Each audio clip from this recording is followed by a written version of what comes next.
আমার মুসলমান ভাইরা, তাফসীরের কিতাবের মধ্যে লেখেন আল্লাহর হাবিব সাল্লাল্লাহু আলাইহি ওয়াসাল্লামকে আল্লাহ তাআলা ওয়াল্লাইলি ইযা সাজা বলে রাতের অন্ধকারের কসম খাইয়া আল্লাহ তাআলা এটা বুঝাইলেন, শোনো দুনিয়ার মানুষ, রাতের যখন অন্ধকার হয়ে যায়, গোটা পৃথিবী যখন রাতের অন্ধকারের চাদর দিয়ে ঢেকে ফেলে, তামাম পৃথিবী অন্ধকার হয়, তখন মানুষগুলো কয়েক ভাবে বিভক্ত হয়ে পড়ে।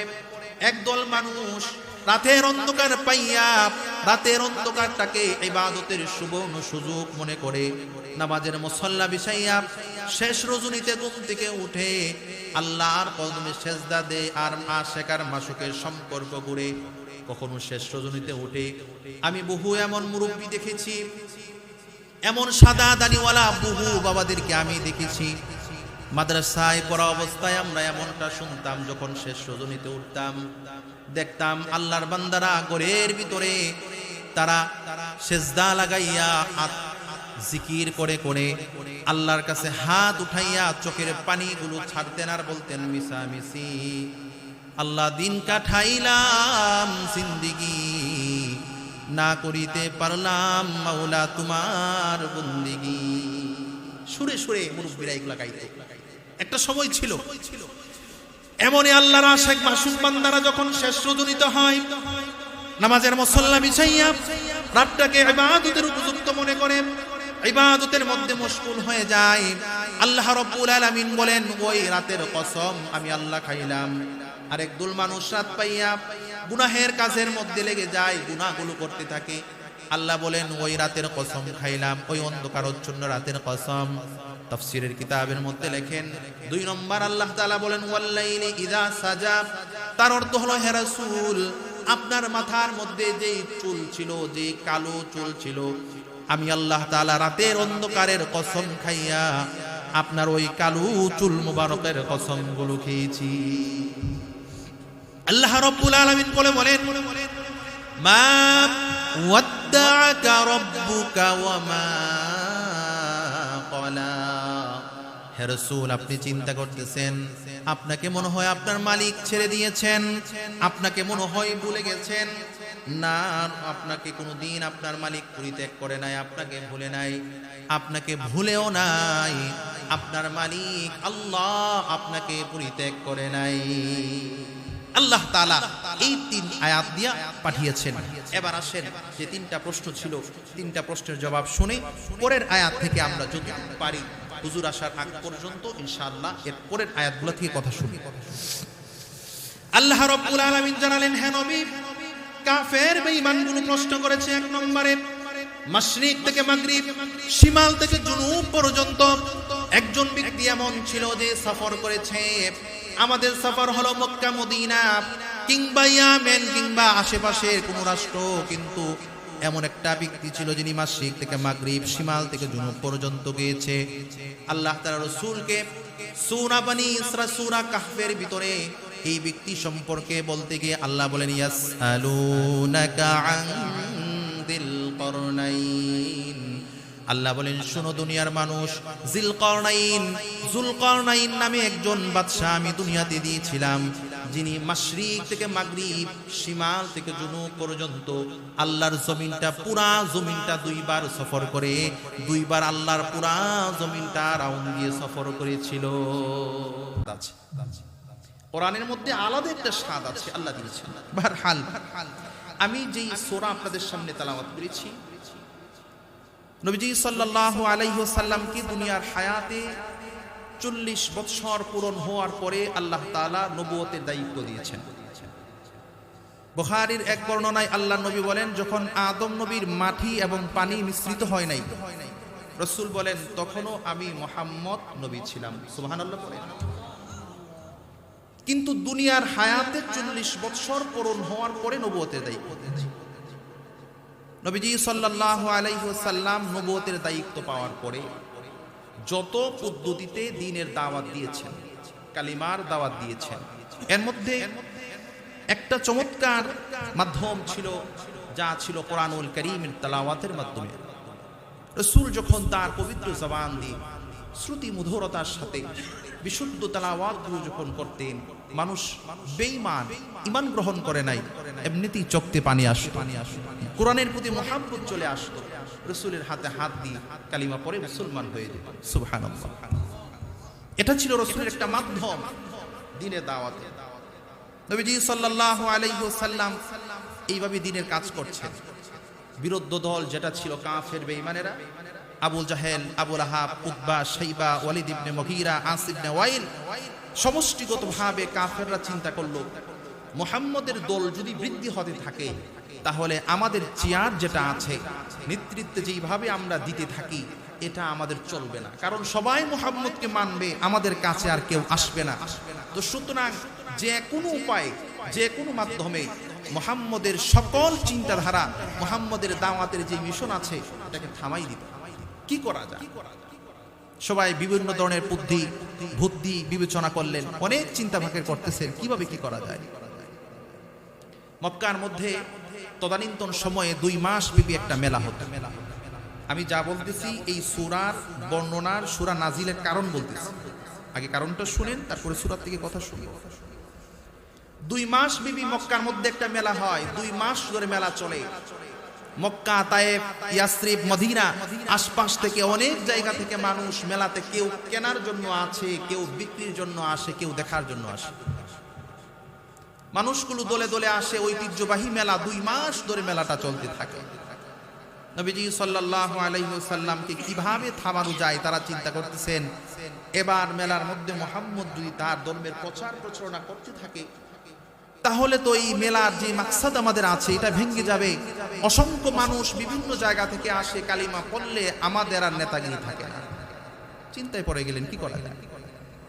তারা বললেন, কাজ করো, পরামর্শ দাও, তাকে ঠেকানোর মাধ্যম কি। তারা পরামর্শ করে বললেন, আমরা একদল বলবো যে মুহাম্মদ সাহের, সে জাদুকর, সে জাদু করে। একদল বলল, না না, আমরা বলবো আনতা মাজনুন, সে পাগল। পরামর্শ করে তারা বললেন, ঠিক আছে, একদল যুবককে বের করো, যত পয়েন্ট দিয়ে মক্কা নগরীতে মানুষগুলো ঢুকে মুড়ে মুড়ে দাঁড়িয়ে থাকবে আর এই কথা বলবে যে আমাদের শহরে একটা বিখ্যাত পাগল আছে, সাবধান, ওই পাগলের কাছে যাবেন না, পাশেও যাবেন। বিশুদ্ধার। আর যুবকেরা যেই কাজ করে, এটা আমরা সবাই জানি যে কোন যুবক, আমরা যারা, আমাদের যারা দাদার বাবার বয়সের হয়ে গেছেন, তারা এখন আর সবকিছু পারে না, সবকিছু করার সাহস হয় না। তারা তো এখন বুদ্ধি দিবে, আর যুবকদেরকে যেভাবে চালাবে এই সমাজ এইভাবেই চলবে। কিন্তু বুদ্ধি, পরামর্শ চালানোর দায়িত্ব হলো মুরব্বীদের। এবার যদি ভালো দিকে চালায়, এই যুবক আগামী দিনের ভবিষ্যৎ হবে, আগামীর প্রজন্মের জন্য সুসন্তান এবং সুশৃঙ্খল ভাবে গ্রামের সন্তান হবে, সুনাম বয়ে আনবে। আর যদি খারাপ পথ দেখান, এই সন্তানগুলাই আকাম কুকাম করে বাপ দাদা 14 গোষ্ঠীর সম্মান ইজ্জত সব শেষ। আমার ভাইরা, যুবকদেরকে দাঁড়া করে দিল, বিভিন্ন পয়েন্টে যাও, বলো যে মুহাম্মদ নামের একটা পাগল আছে, এই পাগলগুলাকে যেন সে সাপোর্ট না করে। একটা প্রভাব, আমার কথা বুঝেন তো, সমস্যা হচ্ছে না তো? আমাদের একটা প্রভাব আছে, যে জিনিসের না করা হয় ওই জিনিসের আগ্রহ মানুষের এমনিতেই বাড়ে। আমি বাজার থেকে একটা পুটলি কিংবা কোনো একটা কাগজের ভিতরে কিছু ছিল, নিয়ে আসলাম বাজার থেকে, আইনা আমার স্ত্রীকে বললাম এই পুটলিটা খোলা যাবে না, নিষেধ, আমি ছাড়া খোলা নিষেধ, এটা রাইখা দাও। আমি থাকা অবস্থায় অন্য সময় যেইভাবে একটু ধীরস্থির ভাবে সময় নিয়ে খুলতো, না করার কারণে আমি পাশের রুমে যাওয়ার আগে এটা খুলে দেখবে জিনিসটা কি। কারণ কি, আমি না করছি এই জন্য, আমি না করেছি এই জন্য এই জিনিসটা সে আগে খুলে দেখবে যে জিনিসটা কি। ঠিক তেমনি ভাবে যখন মক্কার মানুষগুলোকে বলে মুহাম্মদ নামের পাগল আছে, তারা বলে মুহাম্মদের নাম তো ইতিপূর্বে শুনি নাই। আর এত বড় পাগল, মক্কার বড় বড় লিডাররা পর্যন্ত মাঠের মধ্যে প্রচার প্রচারণা করে তার পক্ষে। তার মানে বোঝা গেল পাগল যদিও হয় তাহলে সে সাধারণ পাগল। যে যত বড় মানুষ তার কথা তত বড় হয়। তো মক্কার লিডাররা যখন তার বিরুদ্ধে কথা বলে, সে যে পাগল এটা প্রচার করে, তার মানে বোঝা গেল পাগল হলেও সাধারণ কোনো পাগল না। তার মানে এই পাগলটাকে এক নজর কমপক্ষে দেখা দরকার। মেলাতে তো দেখার জন্য আসে। আমার মুসলমান ভাইরা, আল্লাহর হাবিব সরকারে দু জাহান নবীজি সাল্লাল্লাহু আলাইহি ওয়াসাল্লাম বসে বসে পবিত্র কোরআনুল কারীমের তেলাওয়াত গুলো করছেন। নবীজি যখন তেলাওয়াত করতেন, তেলাওয়াতের মধ্যে এমন আসর ছিল, উপস্থিত মানুষগুলো যখন কোরআনুল কারীমের তেলাওয়াত শুনতো, চোখ দিয়ে অটোমেটিকলি পানি বের হতে থাকতো। তার দিলের ভিতরে কোরআনের তেলাওয়াতের আসরগুলো করতেন। আল্লাহর হাবিব তেলাওয়াতগুলো করছেন, দূর দূরান্ত দেখে মানুষগুলো মেলার মধ্যে আইসা নবীজি সামনে বসে আর চেহারার দিকে তাকিয়ে বলে, এমন চেহারার লোক পাগল হতে পারে না। পাগলের দুইটা অভ্যাস, হয়তো তা নিজে একদিক থেকে অন্যদিকে দৌড়তে থাকে, নিজে দূরে আর না হয় অন্যদেরকে দৌড়াইতে থাকে। তার কাপড় ভালো হয় না, পরিষ্কার হয় না, কাপড়গুলো পোশাকগুলো ময়লা যুক্ত থাকে, পোশাকগুলো দাল যুক্ত থাকে। এত সুন্দর চেহারা, কাপড়ও কোনো অসুন্দর না, কাপড় হলো পরিষ্কার, চেহারা হলো সুন্দর, জবান হলো মধুর, তেলাওয়াত গুলো এত সুন্দর চমৎকার করছেন। মানুষগুলো তেলাওয়াত গুলো শুনে চোখের পানিগুলো ছাড়ছেন। আল্লাহর হাবিব রাহমাতাল লিল আলামিন তেলাওয়াত এক পর্যায়ে শেষ করে সাদাকাল্লাহুল আযীম বলে কোরআনুল কারীমটাকে বন্ধ করে দিলেন। রাসূল তেলাওয়াত শেষ করে দিলেন, এমনি দেখেন সামনের মানুষগুলো চোখের পানিগুলো ছাড়ছেন। আল্লাহর হাবিব ডাক দিলেন, কি ব্যাপার? ডাক দে বলে, মুহাম্মদ, ইতিপূর্বে বহু বাদ্যের যন্ত্রর কথা শুনলাম, বহু গায়কের গান শুনলাম, বহু কবির কবিতা শুনলাম, এত সুন্দর কবিতা, এত সুন্দর ছন্দ মিলানো কথা কোথাও শুনি নাই। ও মুহাম্মদ, তুমি যা পড়েছ আমাদের দিল বলেছে এটা সাধারণ কিছু নয়, এটা আসমান থেকে দেওয়া আল্লাহর কোনো কালাম। তারা সাথে সাথে রাসূলের হাতে কালিমা পড়লেন, মুসলমান হয়ে গেলেন। মক্কার মানুষগুলো বলে, সমস্যা তো আমরাই করলাম, আমরা যত তার বিরুদ্ধে প্রচার প্রচারণা চালিয়েছি, বিপরীত অবস্থা তো আমাদের হলো। এখন বিপরীত প্রস্তুতি কি? কারণ উল্টা আমাদের যে অ্যাকশনের কথাই রিঅ্যাকশন মিলছে। তে কাজ করো, মেলা যদি চলতে থাকে আর প্রতিদিন যদি মুহাম্মদ এইভাবে তেলাওয়াত করতে থাকে, মানুষগুলো যদি ঈমান গ্রহণ করতে থাকে, 2 মাস মেলার ভিতরে, 2 মাস পরে আর চেয়ার থাকবে না, মাতব্বরি করার জায়গাও থাকবে না, কারণ বিশাল জামাত হয়ে যাবে 2 মাসে। তে কাজ করো, এই মেলা এখানেই শেষ করে দাও। 2 মাসের মেলা 15 দিন চলে নাই, তারা এই মেলা শেষ করে দিলেন। শেষ করে তারা বললেন, আমরা তো রীতিমতো ব্যর্থ হয়ে গেলাম, কি করা যেতে পারে? মক্কার অদূরে কাবার পাশে একটা জায়গা ছিল, সমস্ত কাফের বেঈমানেরা, বিশেষ করে যারা লিডার ছিল, এরা এখানে বসে বসে পরামর্শ করত, বিভিন্ন ধরনের পরামর্শ। তারা ওইখানে গেলেন, গিয়ে পরামর্শ করতেছেন, আচ্ছা কিভাবে মুহাম্মদকে আটকানো যায়, আটকানোর কোনো পদ্ধতি আছে কিনা দেখো, আমরা তো রীতিমতো জায়গায় জায়গায় ব্যর্থ হচ্ছি। একজন একটা বুদ্ধি দিল, কাজ করো, আমরা এই সাধারণভাবে আমাদের বুদ্ধি দিয়ে এখন আর হবে না, এখান থেকে একটা কাফেলা মদিনায় পাঠান। আর তদানীন্তন সময়, ওই সময়ে আহলে কিতাব অর্থাৎ পূর্বের আসমানি কিতাবের যত আলেমেরা ছিল সবাই বাস করতেন মদিনায়, তারা মক্কায় থাকতেন না। আর তখন পর্যন্ত আসমানি কিতাব যত গ্রন্থগুলো ছিল, সাহিফা থেকে নিয়ে তাওরাত, জাবুর, ইনজিল, পুরাপুরি ভাবে মানব রচিত হয় নাই, মানে মানুষের মতাদর্শে ঢুকে নাই কিতাবগুলোতে। হালকা পাতলা কিছু কিছু হয়েছে, অধিকাংশ জায়গা তখন পর্যন্ত ঠিক ছিল।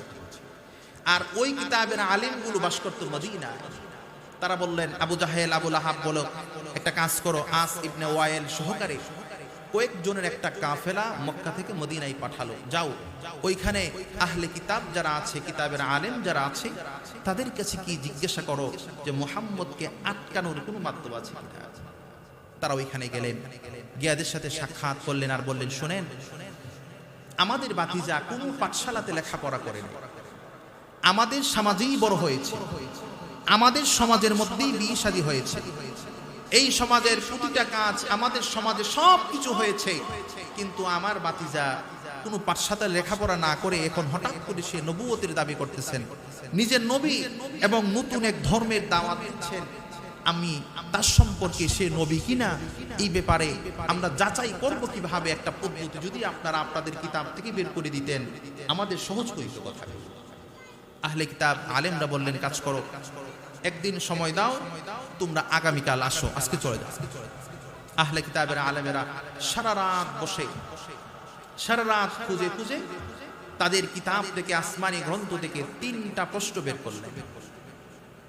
3টা প্রশ্ন বের করে এই 3টা প্রশ্ন তারা এদের কাছে দিয়ে দিলেন, বললেন যে শোনো, তোমাদের কথা অনুযায়ী যদি সে কোনো পাঠশালাতে লেখাপড়া না করে, কোথাও যদি সে পড়াশোনা না করে থাকে, তাহলে এই প্রশ্নগুলোর জবাব সে দিতে পারবে না। একমাত্র যদি তারপরেও দেই তাহলে বুঝে নিতে হবে আসমানের ফাইসালায়, আসমান থেকে ওহীর মাধ্যমে সে এই প্রশ্নের জবাব পেয়েছে এবং তোমাদেরকে প্রশ্নের জবাবগুলো দিয়েছে। আর যদি দিতে পারে তাহলে বুঝে নিবা সে সত্যিকার অর্থেই নবী, কারণ আসমানের ফাইসালায় আসমান থেকে তার জবাবগুলো এসেছে। কাফেলাগুলো 3টা প্রশ্ন নিয়ে মদিনায় থেকে মক্কায় চলে আসলেন। আমার দিকে তাকান, এদিক সেদিক থেকে কথার আওয়াজ আসলে আসলে বয়ান করা যায় না, বয়ানের খেয়াল নষ্ট হয়। আশপাশের আওয়াজগুলো বন্ধ করে দিলে ভালো হবে। আমার ভাইরা, জি জি, নবীজি সাল্লাল্লাহু আলাইহি ওয়াসাল্লামের কাছে মক্কা থেকে যেই কাফেলা মদিনায় গিয়েছিল 3টা প্রশ্ন নিয়ে তারা মক্কায় আসলেন। আবু জাহেলের সাথে সাক্ষাৎ হলো রাস্তায়। আবু জাহেল ডাক দেয়া বলে যে তোমাদেরকে যে পাঠাইছিলাম কিছু নিয়ে আসছো? বলে হ্যাঁ, 3টা প্রশ্ন নিয়ে আসছি, যেই প্রশ্নগুলো আমরা মুহাম্মদকে করব। যদি জবাব দিতে পারে, স্পষ্টভাবে জবাব দিতে পারে, তাহলে আমরা বুঝে নিব সে সত্যিকার অর্থে একজন নবী। আর যদি সে প্রশ্নের জবাব না দিতে পারে তাহলে বুঝবো সে সত্যিকার অর্থে আল্লাহর কোন নবী নয়, সে পয়গম্বর হতে পারে। কি প্রশ্ন নিয়ে আসছো আর প্রশ্নের জবাব কি ছিল, জবাবগুলো জেনে আসছো, জবাব জেনে আসছো কিনা? কাফেলায় যারা ছিল তারা বলে না, প্রশ্নের জবাব তো জেনে আসে। আবু জাহেল, যদিও তার নাম আবু জাহেল, অরিজিনাল তার নাম আবু জাহেল ছিল না, জাগতিক দিক দিয়ে অত্যন্ত তীক্ষ্ণ বুদ্ধির সম্পন্ন মানুষ ছিল আবু জাহেল। যদিও ইসলাম আর ঈমান গ্রহণ না করার কারণে তার নাম পড়েছে আবু জাহেল, কারণ সে আখিরাত বুঝে নাই, দুনিয়ার লাভ ঠিকভাবে। তিনি ডাকতে বলে মূর্খের দল, প্রশ্নের জবাব যদি না জানো কোন ভিত্তিতে প্রশ্ন করো? 4 আর 6 যোগ করলে 10 হয়। এই যে 10 হয়, এটা যদি আপনি না জানেন, আমি যদি বলি 4 আর 6 যোগ করলে 9 হয়, আপনি উত্তর না জানার কারণে সারা জীবন বর মনে করবেন 4 আর 6 9 হয়, 10 হয় না, কারণ আপনি উত্তর জানেন না। প্রশ্ন করব, প্রশ্নের জবাব সঠিক হলো কিনা সেটা জানছো কিনা? তারা বলে আমরা জানি নাই। কাজ করো, প্রশ্নটা আমি করি আর তোমরা পুনরায় গিয়ে মুহাম্মদের এই প্রশ্নের জবাবগুলো মদিনা থেকে জেনে আসো। আমার মুসলমান ভাইরা, আল্লাহর হাবিব সাল্লাল্লাহু আলাইহি ওয়াসাল্লামের কাছে আবু জাহেল গেলেন, গিয়ে বলে মুহাম্মদ 3টা প্রশ্ন তোমার জন্য আছে। মুহাম্মদ, তোমাকে 3টা প্রশ্ন করা হবে, প্রশ্নের জবাবগুলো যদি তুমি দিতে পারো সুন্দর করে, তাহলে বুঝে নিব তুমি সত্যিকার অর্থে নবী। আবু জাহেল এই কথা বলে না মুহাম্মদ ঈমান গ্রহণ করব। আবু জাহেল এই কথা বলে মুহাম্মদ তাহলে বুঝে নিব সত্যিকার অর্থে তুমি আল্লাহর একজন পয়গম্বর, আল্লাহর একজন নবী, সেটা বুঝবো। আল্লাহর হাবিব বলেন, চাচা বলেন। আবু জাহেল ডাকতে বলে মুহাম্মদ, 1 নম্বর প্রশ্ন হলো, আমরা মক্কা, মদিনা, ইয়ামেন এই কয়েকটা রাষ্ট্র ছাড়া আমরা আর তেমন কোন রাষ্ট্র আমরা ঘোরাঘুরি করি নাই, কোনোদিন সফর করি নাই। মুহাম্মদ, তোমার কাছে এক প্রশ্ন হলো, 1 নম্বর প্রশ্ন হলো, মাশরিক থেকে মাগরিব, শিমাল থেকে জুনুব পর্যন্ত এক ব্যক্তি ছিল। এই ব্যক্তিটা মাশরিক থেকে মাগরিব, শিমাল থেকে জুনুব পর্যন্ত तमाम পৃথিবী সফর করেছে, तमाम পৃথিবী ঘুরেছে। তার পরিচয় কি, কোথায় থেকে গেল, তার সম্পর্কে আমরা জানতে চাই। 2 নম্বর প্রশ্ন হলো, মুহাম্মদ তাওহীদের উপর অটল থাকতে গিয়া একদল যুবক ঈমানের উপর দৃঢ়তা, ঈমানের উপরে পরিপূর্ণভাবে থাকতে গিয়া একদল যুবক তার বাড়িঘর ত্যাগ করেছিল। একটা গুহার ভিতরে লম্বা সময় পর্যন্ত একটা গুহার ভিতরে ঘুমন্ত অবস্থায় থেকেছিল। যুবকদের পরিচয় জানতে চাই, কিভাবে কোন পদ্ধতিতে এই সফরে, এই পাহাড়ে, এই জায়গার ভিতরে যুবকেরা ঘুমন্ত অবস্থায় লম্বা সময় কাটিয়েছিল সেই সম্পর্কে জানতে চায়। 3 নম্বর হলো মুহাম্মদ। 3 নম্বর প্রশ্ন হলো, একজন মানুষ যখন দুনিয়া থেকে বিদায় নেয়, আমরা গিয়ে দেখি তার হাত পা সব অঙ্গ প্রত্যঙ্গগুলো ঠিক আছে। তার হাতের জায়গার মধ্যে হাত আছে, পায়ের জায়গার মধ্যে পা আছে, সমস্ত অঙ্গ প্রত্যঙ্গগুলো ঠিক আছে। কিন্তু এমন কি জিনিস তার ভিতর থেকে চলে গেল, যেই জিনিসের কারণে ওই মানুষটাকে মৃত বলা হয়, সেই সম্পর্কে জানতে চায়। আল্লাহর হাবিব সাল্লাল্লাহু আলাইহি ওয়াসাল্লামের চিরচারিত অভ্যাস ছিল, কোন কাফের বেঈমানরা যখন প্রশ্ন করতেন, আল্লাহর হাবিব সাথে সাথে জবাব দিতেন না। তিনি বলতেন, আসমান থেকে ওহী আসার পরে ওহীর মাধ্যমে আমাকে জবাব জানিয়ে নেওয়ার পরে আমি তার জবাব দেব। আল্লাহর হাবিব এবারও সেই অভ্যাস অনুযায়ী বললেন, শোনো, আমি আগামীকাল প্রশ্নের জবাবগুলো তোমাদেরকে দিব। কিন্তু তাফসীরের কিতাবের মধ্যে লেখেন, আল্লাহ নবী সাল্লাল্লাহু আলাইহি ওয়াসাল্লাম আগামীকাল প্রশ্নের জবাব দিব এই কথা বলতে গিয়া এর পূর্বে ইনশাআল্লাহ যে শব্দটা ছিল, আল্লাহ চাহে আগামীকাল দেব, এই শব্দটা আল্লাহ তাআলা তার মাথার জেহেন থেকে রাসূলকে আল্লাহ ভুলিয়ে দিয়েছিলেন। দেখেন, রাসূলের শান হলো আল্লাহ রাসূলকে ভুলিয়ে দিয়েছিলেন। রাসূল ভুলে গিয়েছিলেন, এটার চাইতে রাসূলের শান হয় আল্লাহ রাসূলকে ভুলিয়ে দিয়েছিলেন। কথা বুঝবেন? আমি ভুলে গেছি বিষয়টা, এটা আমার কমজোরি, কিন্তু আমাকে কেউ ভুলিয়ে দিয়েছে, এটা আমার কমজোরি। এজন্যই আহলে সুন্নাত ওয়াল জামাতের আকীদার ভিতরে লেখা হয়, রাসূলের শান হলো সমস্ত নবীরা ছোটখাটো মাঝে মধ্যে যে কাজগুলো হয়েছে, এই কাজগুলো আল্লাহ তাআলা তাকে স্মরণ ভুলিয়ে দিয়ে এই কাজগুলো সামনে উম্মতের শিক্ষার জন্য এই কাজগুলো করিয়েছেন। এটা হলো তার আকীদা। তো রাসূল এই কথা বললেন, কাফের বলে, ঠিক আছে, 24 ঘন্টা সময় যেহেতু আছে, আগামীকাল জবাবগুলো দিবা, ঠিক আছে, আগামীকাল জবাব দিও। চলে গেলেন তারা, এই প্রশ্নগুলো নিয়ে চলে গেলেন। আল্লাহ নবী সাল্লাল্লাহু আলাইহি ওয়াসাল্লাম অপেক্ষায় আছেন যে জিবরাইল আসবে, 3টা প্রশ্নের জবাব দিবে, আর আমি তাদেরকে জবাবগুলো দিয়ে দিব। কারণবশত এই কারণের পরে দীর্ঘ প্রায় 1 সপ্তাহ 15 দিন পর্যন্ত ওহী নাজিল বন্ধ ছিল। ওহী আসে না। কেন আসে না? বলা হয় এই কারণেই আসে না, কিংবা আরো অনেক কারণগুলো তাফসীরের কিতাবের ভিতরে লিখেছেন। আল্লাহর হাবিব 24 ঘন্টা পার হয়ে গেল, উপরের দিকে তাকিয়ে থাকেন, যে মনে হয় এই মাত্র মনে হয় জিবরাইল আসলো, আর জিবরাইল আমার কাছে সেই প্রশ্নের জবাবগুলো দিয়ে। কিন্তু জিবরাইল আসে না। 24 ঘন্টা অতিবাহিত হওয়ার পরে কাফের দলের লোকেরা আয়েশা বলে, মুহাম্মদ, তুমি বলেছিলে প্রশ্নের জবাবগুলো দিবে, তাহলে প্রশ্নের জবাবগুলো আমাদেরকে দিয়ে দাও। আল্লাহ নবী বলেন, এখনো পর্যন্ত আসমান দেখে তার জবাব আসে নাই, সুতরাং আসার আগ পর্যন্ত আমি আর জবাবগুলো দিতে পারবো না। 1 দিন, 2 দিন, 3 দিন, এরাই তো এমনিই তো চায় নবীজির ইজ্জত সম্মান নষ্ট করার জন্য। আমরা সমাজের ভিতরে সাধারণত দেখবেন, প্রশ্ন যারা করে তাদের 2টা মাকসাদ থাকে। 1 নম্বর মাকসাদ হলো, প্রশ্ন করার উদ্দেশ্য হলো জানা না আটকানো। একদল জানার জন্য প্রশ্ন করে, আরেকদল প্রশ্ন করে আটকানোর জন্য। যে আটকানোর জন্য প্রশ্ন করে তার প্রশ্নের ধরন একটা। ধরেন, মসজিদের ইমাম সাহেবকে কোনো একটা বিষয় জিজ্ঞাসা করবে, এখানে বসা, চা খাইতেছেন, আর ডাক দেয়, ইমাম সাহেব হুজুর দেখা দেন, আসলে এমন একটা বিষয় জিজ্ঞাসা করবে যেটা তার জানার কোনো দরকার নাই, অপ্রাসঙ্গিক। আমাদের হুজুররা মাঝে মধ্যে বলেন, কিছু বাটপার চিটার আছে, এমন প্রশ্ন জিজ্ঞাসা করে যে মুসা নবীর নানির নাম কি বলো তুমি? আচ্ছা বলুন তো দেখি, মুসা নবীর নানির নাম যদি আমি আর আপনি না জানি, আমার আপনার দুনিয়া আখিরাতে কোনো সমস্যা আছে? আরে কথা বলেন, কোনো সমস্যা আছে? এই প্রশ্ন কেন? এই প্রশ্ন মূলত টিটকারি আর মাতাব্বরি করার জন্য, তাকে বেইজ্জতি করার জন্য, অসম্মান করার লক্ষ্যে। এটা হলো একটা কারণ।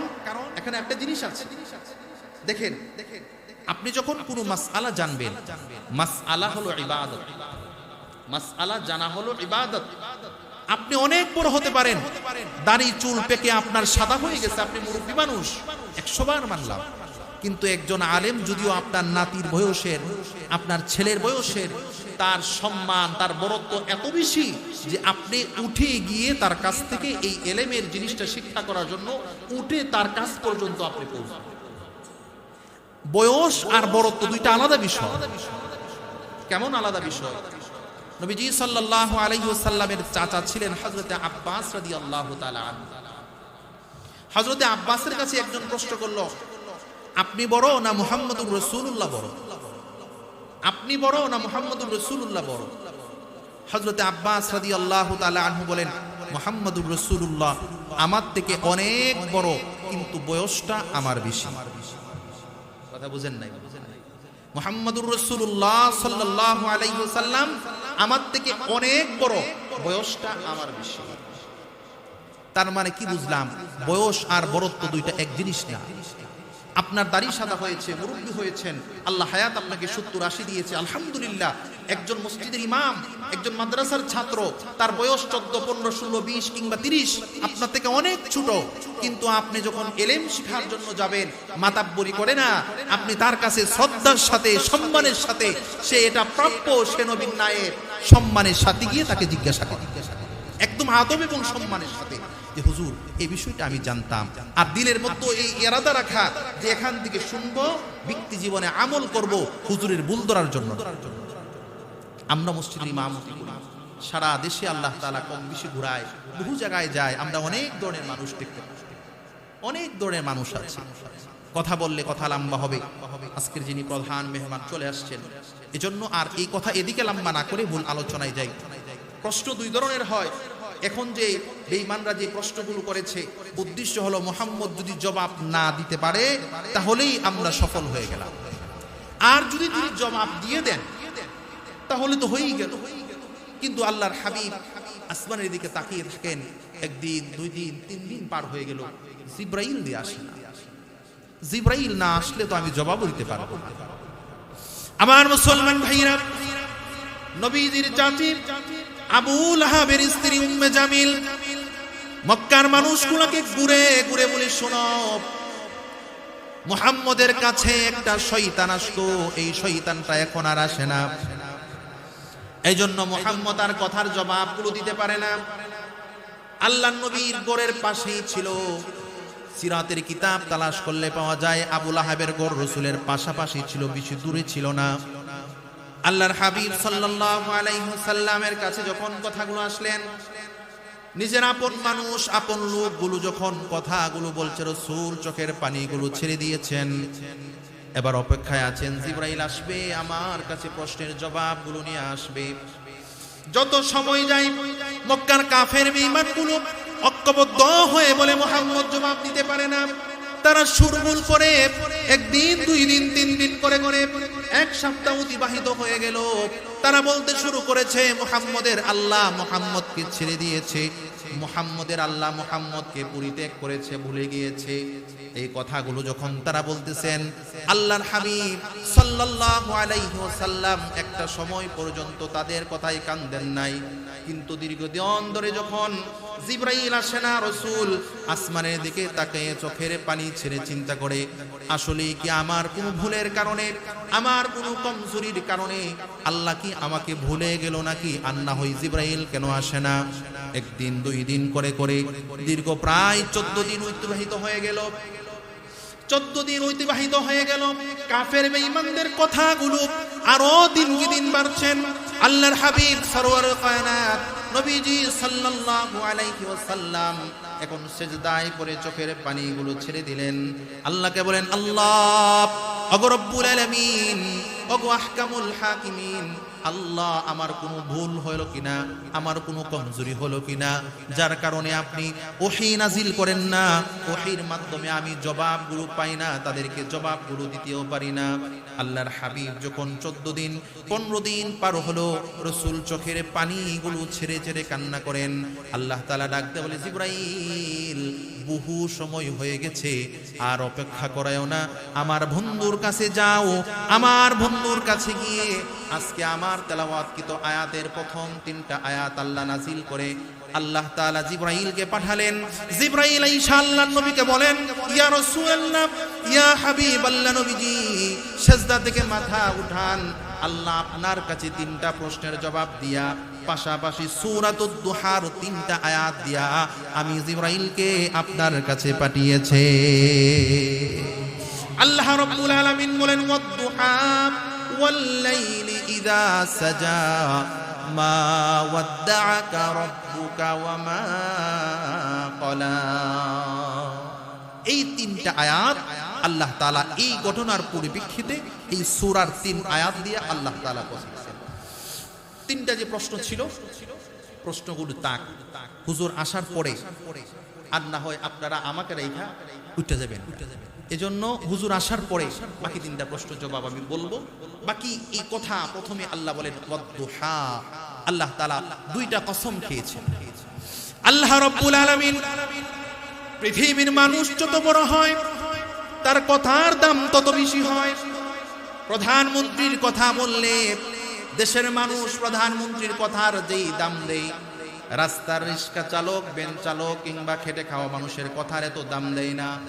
প্রধানমন্ত্রীর কথা যেমন দামি, আল্লাহ রাব্বুল আলামিন তো আহকামুল হাকিমিন, কালামুল মুলুকি মুলুকুল কালাম, তার কথা তো কথার বাদশার কথা তো কথার জগতের বাদশাহ। তারপরেও আল্লাহ তাআলা কেন কসম খাইলেন? আল্লাহ বলেন মানুষের মেজাজ হলো, মানুষের তবিয়ত হলো, কোন জিনিসের কসম খাইলে মানুষ খুব তাড়াতাড়ি পরের কথাটা গ্রহণ করে নেয়।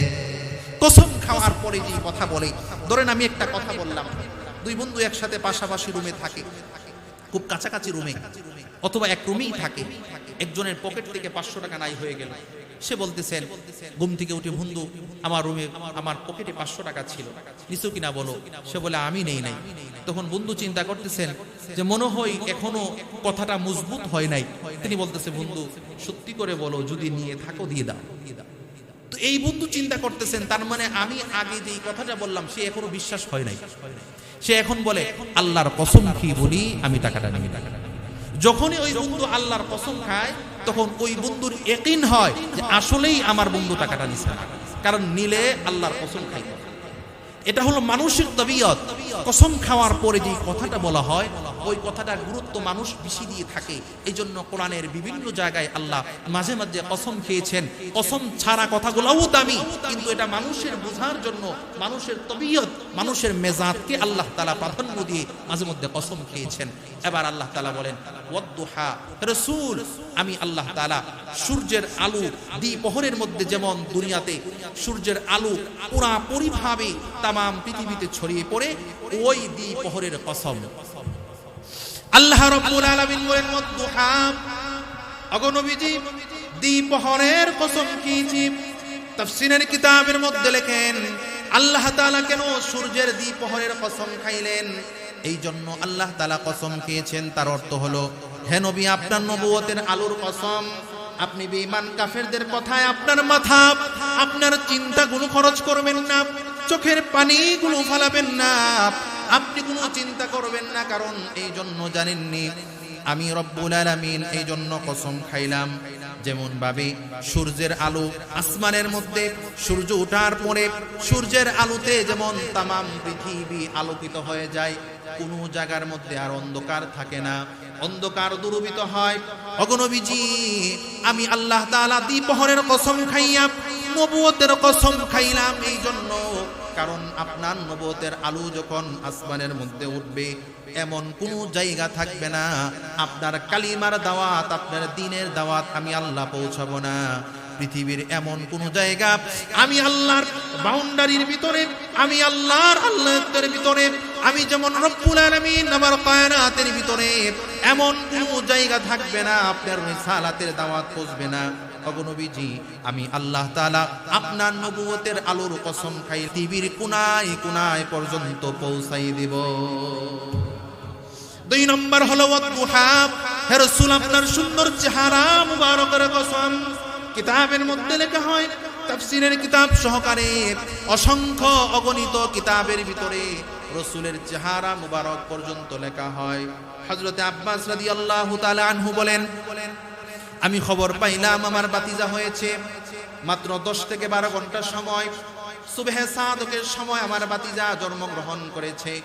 আমি রাতের বেলা মাগরিবের পরে আমি তার কাছে দেখতে গেলাম, দেখলাম মুহাম্মদ 10-12 ঘন্টার একটা সন্তান বাহিরের মধ্যে একটা চাটাইয়ের মধ্যে কিংবা একটা টেবিল কোন জাতীয় জিনিসের মধ্যে মুহাম্মদুর রাসূলুল্লাহ সাল্লাল্লাহু আলাইহি ওয়াসাল্লামকে শুয়ে রাখা হয়েছে।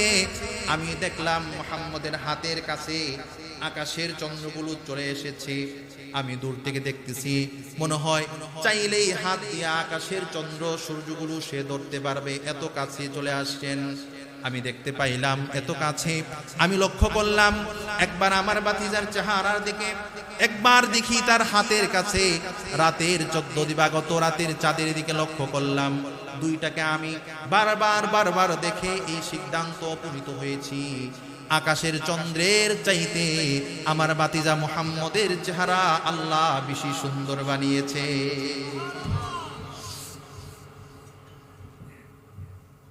আল্লাহ তাআলা রাসূলকে এত সুন্দর দিয়েছিলেন।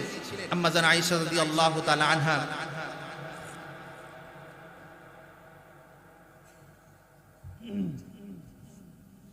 হাদিস শরীফের মধ্যে বলেন, শোনো দুনিয়ার মানুষ, তোমাদের যেমন রাত পোহালে পূর্ব আকাশে একটা সূর্য উদিত হয়, ওই সূর্যের আলোতে যেন মাগরিব আসর পর্যন্ত কিংবা মাগরিবের আগ মুহূর্ত পর্যন্ত গোটা পৃথিবীকে আলোকিত করে রাখে, আমার ঘরের ভিতরেও বিপরীত অর্থে এশারের পরে একটা সূর্য উদিত হয় ফজর পর্যন্ত। আমি আয়েশার ঘরটা সেই আলোয়, সেই চন্দ্রের আলোয়, সেই সূর্যের আলোয় আলোকিত করে রাখে। তো জিজ্ঞাসা করা হলো কে?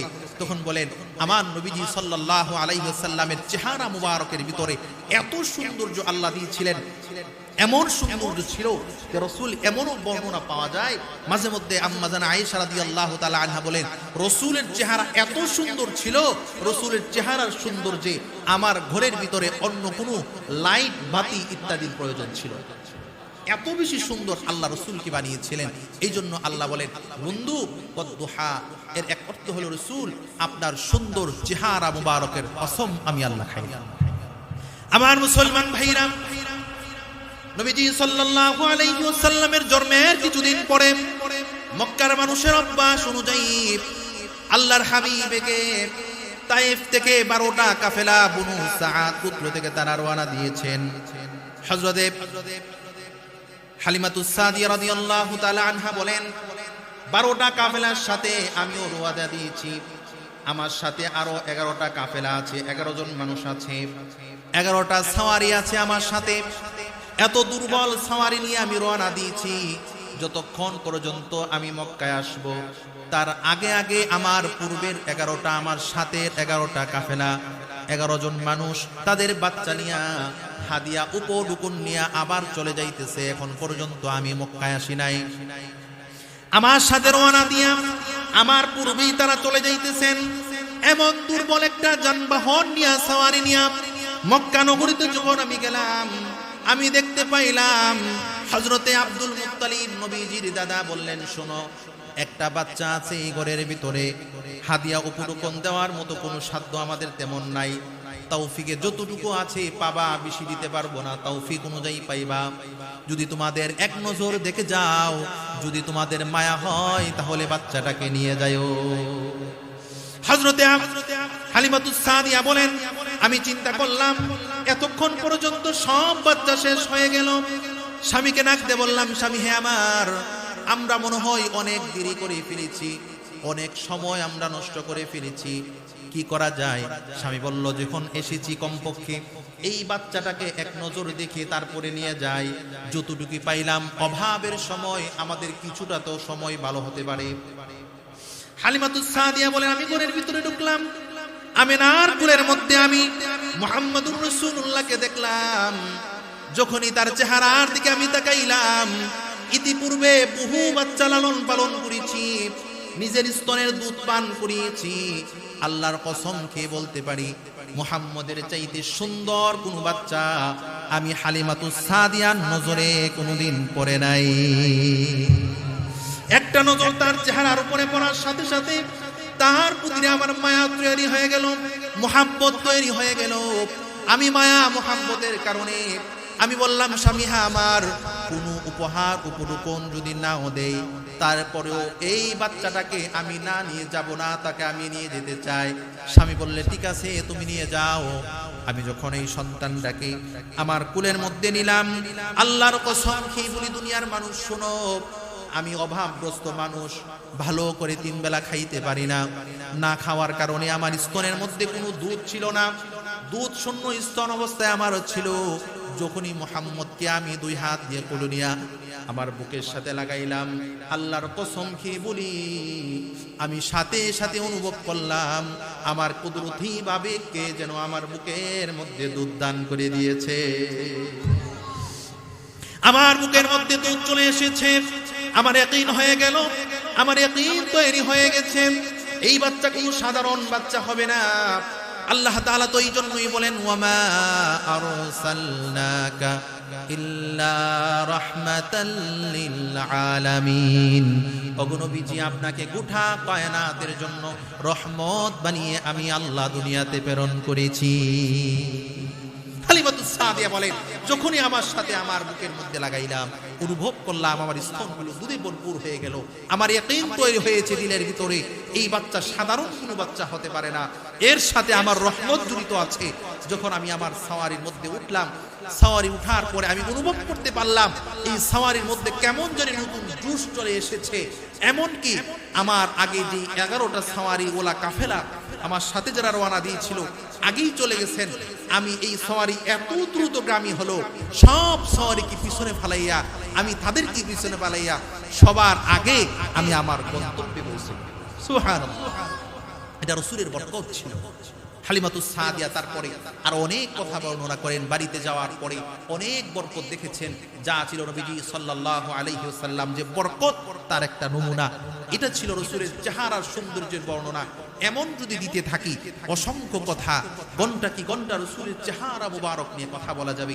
আল্লাহ বলেন, রাসূল আপনার এই সৌন্দর্য, এই সুন্দর মুবারকপূর্ণ চেহারার কসম আমি আল্লাহ খাইলাম।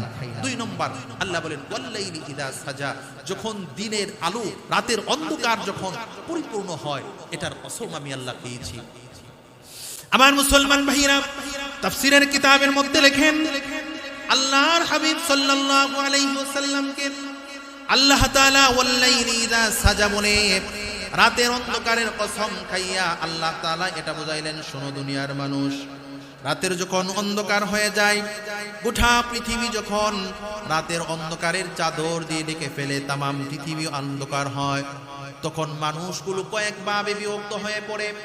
একদল মানুষ রাতের অন্ধকার পাইয়া রাতের অন্ধকারটাকে ইবাদতের সুবর্ণ সুযোগ মনে করে নামাজের মুসল্লা বিছাইয়া শেষ রজনীতে ঘুম থেকে উঠে আল্লাহর কদমে সেজদা দেয় আর আশিকার মাশুকের সম্পর্ক গড়ে।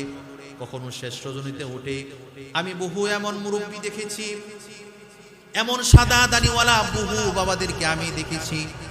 মাদ্রাসায় পড়া অবস্থায় আমরা এমনটা শুনতাম, যখন শেষ রজনীতে উঠতাম দেখতাম আল্লাহর বান্দারা ঘরের ভিতরে তারা সেজদা লাগাইয়া হাত জিকির করে করে আল্লাহর কাছে হাত উঠাইয়া চোখের পানিগুলো ছাড়তেন আর বলতেন, মিশামিশি আল্লাহ দিন কাটাইলাম, জিন্দেগি না করিতে পারলাম মাওলা তোমার বন্দেগি। সুরে সুরে মুরব্বীরা এগুলা গাইতো। একটা সময় ছিল এমনই আল্লাহর আশিক মাসুক বান্দারা যখন শেষ রজনীতে হয় নামাজের মুসল্লা বিছাইয়া রাতটাকে ইবাদতের উপযুক্ত মনে করে ইবাদতের মধ্যে মশগুল হয়ে যায়। আল্লাহ রাব্বুল আলামিন বলেন, ওই রাতের কসম আমি আল্লাহ খাইলাম। আরেকদল মানুষ রাত পাইয়া গুনাহের কাজের মধ্যে লেগে যায়, গুনাহগুলো করতে থাকে। আল্লাহ বলেন, ওই রাতের কসম খাইলাম, ওই অন্ধকারচ্ছন্ন রাতের কসম। তাফসীরের কিতাবের মধ্যে লেখেন 2 নম্বর আল্লাহ তাআলা বলেন ওয়াল্লাইলি ইযা সাজা, তার অর্থ হলো হে রাসূল আপনার মাথার মধ্যে যে চুল ছিল, যে কালো চুল ছিল, আমি আল্লাহ তাআলা রাতের অন্ধকারের কসম খাইয়া আপনার ওই কালো চুল মুবারকের কসমগুলো খেয়েছি। আল্লাহ রাব্বুল আলামিন বলেন মা ওয়াদ্দাআকা রাব্বুকা ওয়া মা ক্বালা। হে রাসূল আপনি চিন্তা করতেছেন, আপনাকে মনে হয় আপনার মালিক ছেড়ে দিয়েছেন, আপনাকে মনে হয় ভুলে গেছেন। না, আপনাকে কোনোদিন আপনার মালিক পরিত্যাগ করে নাই, আপনাকে ভুলে নাই, আপনাকে ভুলেও নাই। আপনার মালিক আল্লাহ আপনাকে পরিত্যাগ করে নাই। আল্লাহ তাআলা এই 3 আয়াত দিয়া পাঠিয়েছেন। এবার আসেন যে 3টা প্রশ্ন ছিল, 3টা প্রশ্নের জবাব শুনে পরের আয়াত থেকে আমরা যদি পারি হুজুর আসার আগ পর্যন্ত ইনশাআল্লাহ এর পরের আয়াতগুলো থেকে কথা শুনি। আল্লাহ রাব্বুল আলামিন জানালেন, হে নবী, কাফের বেঈমানগুলো প্রশ্ন করেছে, এক নম্বরে মাশরিক থেকে মাগরিব, শিমাল থেকে জুনুব পর্যন্ত একজন ব্যক্তি এমন ছিল যে সফর করেছে। আমাদের সফর হলো মক্কা মদিনা কিংবা ইয়ামেন কিংবা আশেপাশের কোন রাষ্ট্র, কিন্তু এমন একটা ব্যক্তি ছিল যিনি মাশরিক থেকে মাগরিব, শিমাল থেকে জুনুব পর্যন্ত গিয়েছে। আল্লাহ তাআলা রাসূলকে সূরা বনী ইসরা সূরা কাহফের ভিতরে এই ব্যক্তি সম্পর্কে বলতে গিয়ে আল্লাহ বলেন, ইয়াসআলুনাকা আন যিল করনাইন। আল্লাহ বলেন, শুনো দুনিয়ার মানুষ, যুলকারনাইন নামে একজন বাদশা আমি দুনিয়াতে দিয়েছিলাম, যিনি মাশরিক থেকে মাগরিব, শিমাল থেকে জুনুব পর্যন্ত আল্লাহর জমিনটা, পুরা জমিনটা দুইবার সফর করে, দুইবার আল্লাহর পুরা জমিনটা রাউন্ড দিয়ে সফর করেছিল। পুরা জমিন মাশরিক থেকে মাগরিব, শিমাল থেকে জুনুব পর্যন্ত পুরাটা পৃথিবী যুলকারনাইন বাদশা কোরআনুল কারীমে সূরা কাহফের ভিতরে শেষ অংশে 16 পারা হাফিজি কোরআন শরীফের প্রথম পৃষ্ঠার শেষ দিকে আল্লাহ তাআলা তারপর থেকে ধারাবাহিক আলোচনা করেছেন তার সম্পর্কে। আল্লাহ তাআলা তার জবাব দিয়ে দিলেন। আল্লাহ রাব্বুল আলামিন বলেন, হে নবী, তারা প্রশ্ন করেছেন একদল যুবকের কথা, ওই সেই যুবক যাদেরকে আসহাবে কাহফ বলা হয়। আল্লাহ তাআলা কোরআনুল কারীমের ভিতরে সূরা কাহফের ভিতরে তাদের বিস্তারিত বর্ণনা দিয়েছেন আর বলেন 3-7 জন যুবক ছিল। আল্লাহ তাআলা এই যুবকদেরকে কেউ বলেন 6 জন যুবক ছিল, একজন কুকুর ছিল। আল্লাহ তাআলা তাদেরকে একটা গুহার ভিতরে ঘুমাইলেন। মানুষ যখন মাটির স্পর্শে যায়, দীর্ঘদিন যদি মাটির স্পর্শে থাকতে থাকে তাহলে মাটি তাকে খেয়ে ফেলে, এটা হলো মাটির অভ্যাস। মানুষের শরীর যদি দীর্ঘদিন পর্যন্ত মাটির স্পর্শ থাকে, আলাদা না হয়, তাহলে মাটি তাকে ভক্ষণ করে ফেলে। কিন্তু দেখা গেল 1 বছর 2 বছর নয়, শত শত বছর ধরে গুহার ভিতরে তারা ঘুমন্ত অবস্থায় ছিল। তাফসীরের কিতাবের ভিতরে তাদের ঘটনা বর্ণনা করেন। 40 দিন যখন অতিবাহিত হতো, মাটি যখন তাদের শরীরের ভিতরে স্পর্শ করার উপক্রম হতো, আল্লাহ তাআলা একদল ফেরেশতা পাঠাইয়া তাদের কাঁধটাকে ঘুরাই দিতেন। এই কাঁধ থাকতো, পুনরায় তাদেরকে অপর কাঁধ দিয়া তাদের কাঁধটাকে আল্লাহ তাআলা ঘুরিয়ে দিতেন। আবার 40 দিন পার হওয়ার পরে মাটি যখন তাদের শেষক স্পর্শন করতে যাইত, তাদেরকে স্পর্শ করার জন্য যাইত, আল্লাহ রাব্বুল আলামিন পুনরায় তাদেরকে আবার ঘুরিয়ে দিতেন। এমন করে 1 বছর 2 বছর নয়, শত শত বছর ধরে গুহার ভিতরে এই কাফেলা, তাওহীদবাদী এই যুবকদের কাফেলা একটা গুহার ভিতরে ছিল। আল্লাহ তাআলা বিস্তারিত ঘটনা সূরা কাহফের ভিতরে আল্লাহ নবীর কাছে নাজিল করে জানিয়ে দিলেন। আল্লাহ নবী জবাব দিয়ে দিলেন। 3 নম্বর হলো, ও মুহাম্মদ বলো, একটা মানুষের সমস্ত শরীরের হাত পা অঙ্গ প্রত্যঙ্গগুলো সবগুলো ঠিক আছে, একটাও কোনো কিছু হলো না। আমরা প্রায় দেখি দুনিয়া থেকে মানুষ বিদায় হয়, হাত পা চোখ নাক কান সব অঙ্গ প্রত্যঙ্গগুলো ঠিক আছে, কোনো অঙ্গ প্রত্যঙ্গগুলো এদিক সেদিক নাই। গোটা শরীরের যত অঙ্গ প্রত্যঙ্গগুলো আছে সবগুলো ঠিক আছে, কিন্তু তারপরেও মানুষ বলে মানুষটা ইন্তেকাল করলো। আমার প্রশ্ন হলো, মানুষ তো ঠিকই আছে, তাহলে ইন্তেকাল করলো আবার কে? মানুষের নাম পরিবর্তন হয়ে গেল। তারা প্রশ্ন করেছে, মুহাম্মদ প্রশ্নের জবাব দাও, কি এমন জিনিস ছিল তার ভিতর থেকে চলে গেল? আল্লাহ তাআলা কোরআনুল কারীমের ভিতরে তার জবাব দিতে বলেন, ইয়াসআলুনাকা আনির রূহ। হে নবী, আপনি বলে দিন, আল্লাহর হুকুম একটা রূহ তার ভিতরে ছিল। এই রূহটা যতদিন আল্লাহর হুকুমটা তার ভিতরে ছিল, সে ছিল জিন্দা। আর যখন সেই হুকুম রূহটা তার ভিতর থেকে বের হয়ে গেল, তার নাম পরিবর্তন করে সে হলো মুর্দা। এই হলো প্রতিনিয়ত আমাদের মানুষেরা দুনিয়া থেকে বিদায় নিচ্ছেন। আজকেও তো গতকালও জানাজা পড়লাম, প্রায় প্রতিদিন জানাজায় কোনো না কোনো জানাজায় শরীক হচ্ছে। কত মানুষ দুনিয়া থেকে বিদায় নিচ্ছেন। দেখা যায় কি শরীরের অঙ্গ প্রত্যঙ্গ সব ঠিক আছে, সবগুলো ঠিক আছে, হাত পা কান নাক সব ঠিক আছে, তাহলে মানুষ কোনটা? মানুষ তো আছেই। তার মানে বোঝা গেল, মানুষ আমরা যেটা দেখি তার নাম মানুষ নয়, মানুষ অন্য কিছুর নাম। মানুষ কোনটার নাম? আল্লাহ যে এটার নাম জেনে দিলাম, এটা হলো বডি, শুধু বডি। এটা এর ভিতরে একটা মানুষ আল্লাহ তাআলা দিয়েছেন, যার নাম বলা হয় রূহ। আর এটা হলো আল্লাহর হুকুম। আল্লাহ বলেন এটা হলো আমার হুকুম। যার ভিতরে যতদিন দিয়েছি, 80 বছরের বৃদ্ধ দুনিয়ার থেকে বিদায় নেই, 20 বছরের যুবকও দুনিয়ার থেকে বিদায় নেই, 20 দিনের মানুষও দুনিয়ার থেকে বিদায় নেই, আবার 20 ঘন্টার মানুষও দুনিয়ার থেকে বিদায় নেই। কারণ যার জন্য যখন হুকুম আমি আল্লাহ করব, তখন সে দুনিয়ার আর থাকতে পারবে না, দুনিয়া থেকে চলে যাবে। এজন্য একটা কথা মাঝপথে বলি, আমাদের আখিরাতের চিন্তায় আমাদের দুনিয়াটাকে আখিরাতমুখী করে সাজানোর চেষ্টা করি। কখন কার ডাক আসে কেউ জানে। গতকালকে যার জানাজা পড়লাম, গতকালকে আসর নামাজ পড়ে, ওই ব্যক্তি একদম সুস্থ মানুষ, কোনোদিন প্রেসার চেক করতে হয় নাই, কোনো প্রেসারের সমস্যা নাই, ডায়াবেটিস বলতে কোনো শব্দ নাই, হার্টের কোনো সমস্যা বলতে তার কিচ্ছু নাই, কোনো সমস্যা নাই তার শরীরের ভিতরে, একদম সুস্থ মানুষ, কোনোদিন তার প্রেসারের বড়ি খাইতে হয় নাই। এমনকি আমরা তো মাঝে মধ্যে গ্যাস্ট্রিকের বড়ি খাই, ঠিক কিনা? খাই কিনা? আমরা গ্যাস্ট্রিকের বড়ি খাই, আমরা তো গ্যাস্ট্রিকের বড়ি এমন ভাবে খাই, মুড়ির মতো খাই, মুড়ির মতো, সকাল সন্ধ্যা রাতে 3 বেলাও খাই। এত গ্যাস্ট্রিকের বড়ি খাই, এই লোক জিন্দিগিতে গ্যাস্ট্রিকের বড়ি খাওয়া লাগছে, কোনো অসুস্থতা নাই, বসলো ঢলে পড়লো, জায়গার মধ্যে মৃত্যু, বসেছিল ঢলে গেছেন, জায়গার মধ্যে ইন্তেকাল, দুনিয়া শেষ, দুনিয়া শেষ। আপনি বলবেন একটা লোক দীর্ঘদিন অসুস্থ ছিল, অসুস্থ থাকার পরে মারা গেছেন, বুঝলাম মারা গেছে। অসুস্থ যদি কারণ হয় মৃত্যুর, অসুস্থতা কখনো মৃত্যুর কারণ হতে পারে না। মৃত্যুর কারণ যার হায়াত যতদিন ছিল, হায়াত শেষ, তো দুনিয়ার সফর এখানেই সমাপ্ত হয়ে গেল।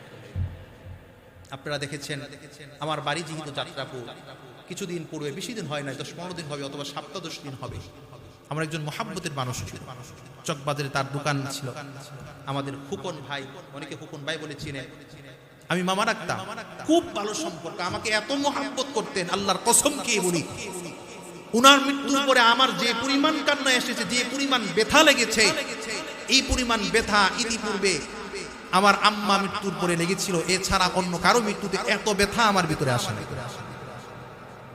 আমার আম্মার মৃত্যুর সময় সংবাদ যখন আমার কাছে গিয়েছে, শুক্রবারের রাত ছিল, আমি মসজিদে ছিলাম, বয়ান শেষ করলাম, সাপ্তাহিক বয়ান শেষ করে, তালিম শেষ করে, জিকির শেষ করে, দোয়া করে রুমে গেলাম, আমার ফোন বাজলো। ফোনের আওয়াজটা শোনার পরে সাথে সাথে বাড়ি থেকে, ওইখান থেকে বলতেছেন যে আম্মা তো আর দুনিয়াতে। এই কথাটা শোনার সাথে সাথে আমি ফোনটা কেটে দিলাম। আল্লাহর কসম, এই মজলিসে কোরআন সামনে আজও পর্যন্ত মোবাইলের রিংটোন যখন বাজে, আমার কাছে মনে হয় কোন দুঃসংবাদ মনে হয় আমার কাছে আসছে, মনে হয় কেউ বলবে তোমার এই দুনিয়াতে নাই। এটা এখন পর্যন্ত আমি সহ্য করতে পারি, এত এত কষ্ট। আজকে 2-3 বছর হয়ে গেছে। আমার খালাম্মা মারা গেছেন, এই গ্রামেও আমার একজন খালাম্মা আছে, আমি বাড়ির নাম জানি না, বাজারের কাছাকাছি একজন খালাম্মা আছেন, আমার বড় খালা, এখনো জীবিত আছে, এই গ্রামেও আছে। এই কিছুদিন আগে খালাম্মা মারা গেছেন, অসুস্থ ছিল, দোয়া করছি, খারাপ লাগছে, অসুস্থ ছিল, চলে গেছে। তো এই মানুষটা যখন গেল, আমি ওই মানুষটা একটা মুহূর্তের জন্য ভুলতে পারি। আমি সাথে সাথে মুসল্লিদেরকে নিয়ে নামাজ পড়ে ইচ্ছা মতো দোয়া করছি। আবার জুমার সময় আবার বলছি, ভাইরা আমার, উনি আমার রক্তে কোনো সম্পর্ক ছিল না, কেউ ছিল না, তার একটা জিনিস আমার কাছে ছিল, ভালো আচরণ, ভালো আখলাক। আমাকে যখনই দেখতেন সালাম দিয়ে বলতেন, মামা ভালো আছেন, মামা বসে একটা চা খান। তার এই আখলাক আমার কি থাকবে মিয়া? আমার আপনার কিচ্ছু দুনিয়াতে থাকবে না। আপনি মনে করতেছেন অনেক কিছু দুনিয়াতে থাকবে, কিচ্ছু দুনিয়াতে থাকবে না। যেটা থাকবে আপনার মরার পরে, আপনার 5 জন মানুষ যদি বলে এই লোকটা বড় ভালো মানুষ ছিল, এটা মনে হতে হবে আপনার 60 বছরের জিন্দিগির একটা কামাই। আপনার 60 বছর 70 বছরের জিন্দিগি, আমি তার সাথে কোনো রক্তের সম্পর্ক নাই, তার জন্য যদি আমার চোখ দিয়ে 2 ফোঁটা পানি আসে, তাহলে বুঝতে হবে তার জিন্দিগির এই একটা জিনিস কমপক্ষে আল্লাহর কাছ পর্যন্ত পৌঁছেছে, যে একটা অপরিচিত রক্তের সম্পর্কহীন মানুষ পর্যন্ত তাকে, তার জন্য কান্না করে দোয়া করে। এই জন্য আমার আপনার জিন্দিগি 60, 70, 80 বছরের জিন্দিগি যেটা আছে, ওইটা এমন হওয়া চাই যেন জিন্দিগির শেষে আমরা, জিন্দিগি যখন শেষ হয়ে যাবে, দুনিয়ার সফর যখন শেষ করব, একটা মানুষ যদি শুনে এমুক নাই, তখন যেন আমাদের এতটুকু বলে, আহ লোকটা বড় ভালো মানুষ, লোকটা বড় ভালো মানুষ। এই জন্য আমাদের জিন্দিগির এটা করা চাই। এই তাফসির মাহফিল আজকে 26 বছর ধরে আপনারা করতেছেন। আশেপাশে অনেক তাফসির ছিল, আমাদের যাত্রাপুর পূর্বপাড়া একটা তাফসির আছে, অনেক পুরাতন, আর তারপরে এটা পুরাতন আছে। এরপরে আমাদের গ্রামে অনেক তাফসির ছিল, সবগুলো বন্ধ হয়ে গেছে। আলহামদুলিল্লাহ আপনারা এখন পর্যন্ত ধরে রেখেছেন। আমি মন থেকে দোয়া করব আপনারা আপনাদের যতদিন হায়াত আছে এটাকে ধরে রাখবেন, বলেন ইনশাআল্লাহ। পাশাপাশি আমাদের এই ছোট্ট হায়াতটা এই তাফসির মাহফিল সাজানোর সব উদ্দেশ্য হলো, যত কিছু করা সব উদ্দেশ্য হলো আমাদের দুনিয়া আখিরাতের জন্য বনে যাওয়া, আখিরাতের জন্য দুনিয়া থেকেই প্রস্তুতি নিয়ে যাওয়া। এটাই হলো মূল মাকসাদ। এত বয়ান, এত তাফসির, এত কথা, সারমর্ম হলো আমাদের আখিরাত যেন সুন্দর হয়ে যায়, আমাদের আখিরাত যেন তৈরি হয়ে যায়। এতক্ষণ যে কথাগুলো বললাম কোরআনুল কারীম থেকে 3 আয়াতের কথা। আল্লাহ 3টা কসম খাইলেন। আল্লাহ বলেন সূর্যের কসম, দ্বিপ্রহরের কসম। 2 নম্বর এর কথা হলো, তার অর্থ হলো রাসূল আপনার চেহারা মুবারকের কসম। 2 নম্বর ওয়াল্লাইলি ইদা সাজা, রাসূল রাতের আধারের কসম, অন্ধকারের কসম। 2 নম্বর হলো রাসূল আপনার চেহারা মুবারকের কসম। মা ওয়াদ্দাআকা রাব্বুকা ওয়া মা ক্বালা, বেঈমান কাফেররা বলে আপনাকে আমি ছেড়ে দিয়েছি। হ্যাঁ রাসূল, না আপনাকে আমি ছাড়ি নাই, আপনাকে পরিত্যাগ করি নাই, আপনাকে ভুলে নাই। আপনি আমার যেমন রাসূল ছিলেন তেমনি আছেন। তারপরে আয়াত থেকে আল্লাহ তাআলা রাসূলের অনেক কথাগুলো বলেছেন। পুরা সূরার ভিতরে বিস্তারিত আলোচনা আছে। মাঝপথে আমি পুরা মাহফিলের মাঝপথে কিছু সময় নষ্ট করলাম আপনাদেরকে নিয়ে। আমি দোয়া চাই যে এই কথাগুলো বললাম আমি নিজে যেন রাসূলের মহব্বতে, রাসূলের সুন্নাত অনুযায়ী আমার জীবন যেন গোটা হায়াত যেন কাটাইতে পারি। আল্লাহ সেই তৌফিক দান করেন। সকলে বলি আল্লাহুম্মা আমিন। আল্লাহ এই মজলিসের সকলকে কবুল করেন, বলেন আল্লাহুম্মা আমিন। ওয়া মা আলাইনা ইল্লাল বালাগ।